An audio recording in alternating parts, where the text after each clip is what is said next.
it seems to me that the turf now has moved to the debt ceiling fight, right? I mean, I think one way or another, tax rates are going to go up. I think the Republicans are going to wait. At least Mitch McConnell seemed to think so, huh? Yeah. Well, here's the thing. All right, let's talk about this then. Let's move to this because Mitch McConnell had this idea that he was going to offer legislation that he had basically proposed a while back, which essentially gives the president the upper hand in raising the debt ceiling limit and would require a veto-proof majority in the houses to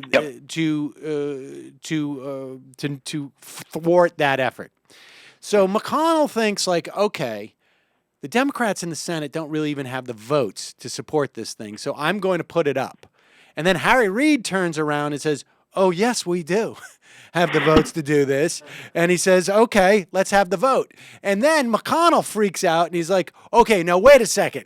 You got the votes? I'm going to filibuster this. He's my own bill. Filibuster his ever been done in the history of like the Senate? And I mean, and he will get away. I mean, he's gotten away with it, but he will also get away with any type of political fallout from it because, Lawrence O'Donnell's the only guy he's going to talk about it for 45 minutes. But I'm just saying, though, can we have a better poster child for when we're trying to reform the filibuster than what he just did? I mean, it looks like there's a good chance that's going to happen now. And he just helped our argument by about 1,000%. Who offers a bill and filibusters their own bill?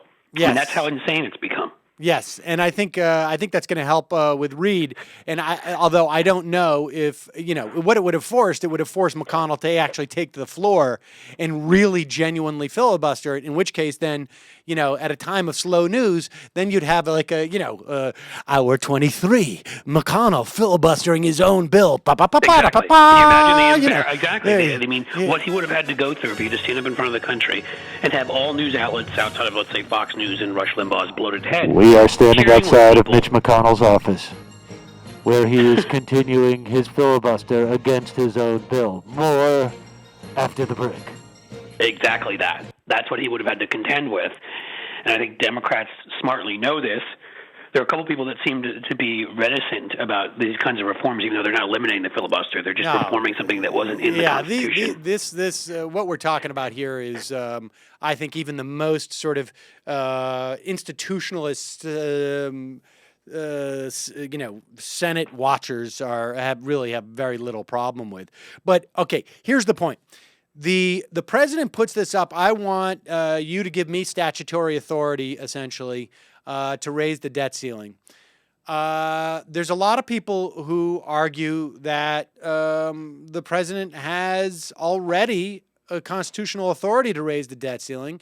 There's a lot of people who also argue that there's constitutionally the Treasury can just print a platinum coin worth about $1 trillion and deposit it into the account, and basically, okay, we got no problem. We continually do not hit the debt ceiling. So there's Don't say that. There's a lot of Ron Paulites that just freaked out the moment you said that. Yes, Bush and change, his head exploded. But the president basically said, we're not going to play that game.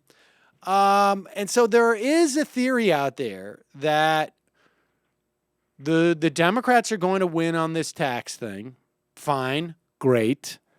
Hey, Ann Coulter was arguing for it last night. Right. I mean, I think Bill Kristol's argued for it in the Weekly Standard. I think we're getting to that point. Well, I think there's strategists, the strategists, the strategeries. That's right, the strategificness. In the Republican Party realize, okay, let's now is time to do a tactical retreat. We retreat back to the Alamo. The Alamo is the debt ceiling fight. And the idea, now maybe they won't go through this again.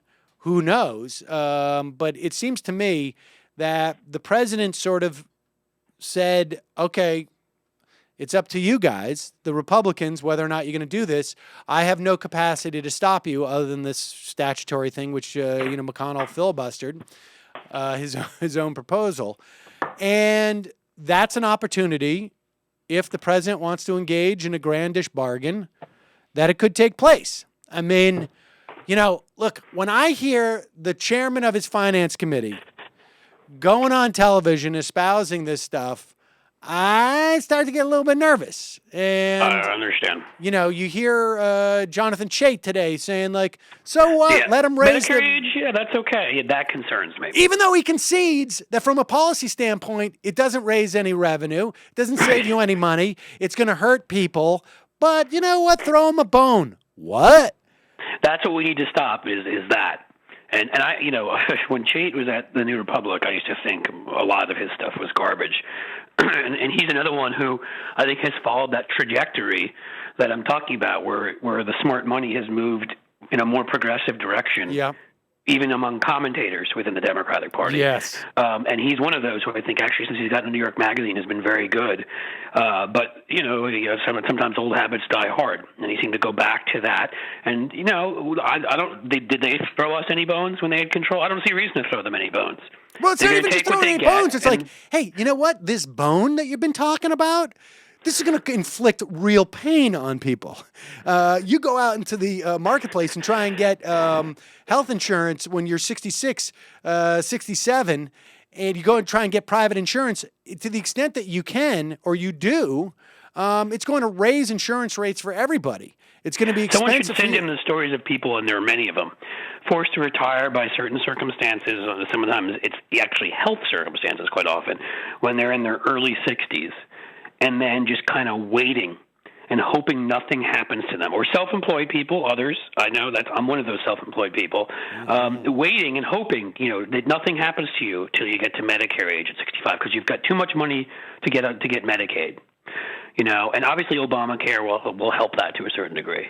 But for people that still fall through those cracks, and there still will be some of them, not moving that up beyond 65 is important. Frankly, moving it down to 55 would be the smarter thing to do. Right.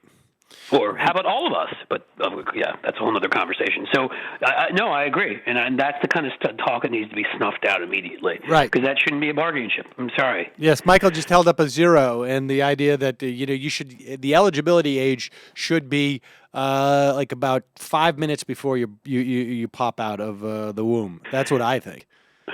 That's right. I agree with that. Hey, listen, aren't they trying to give health insurance or something to fetuses in Michigan for some whatever reason? I mean, we know what the reason is. I'm going to talk about Michigan right now, but yeah, I know. There's a lot going on in Michigan. Michigan seems to want to be bidding to become Wisconsin.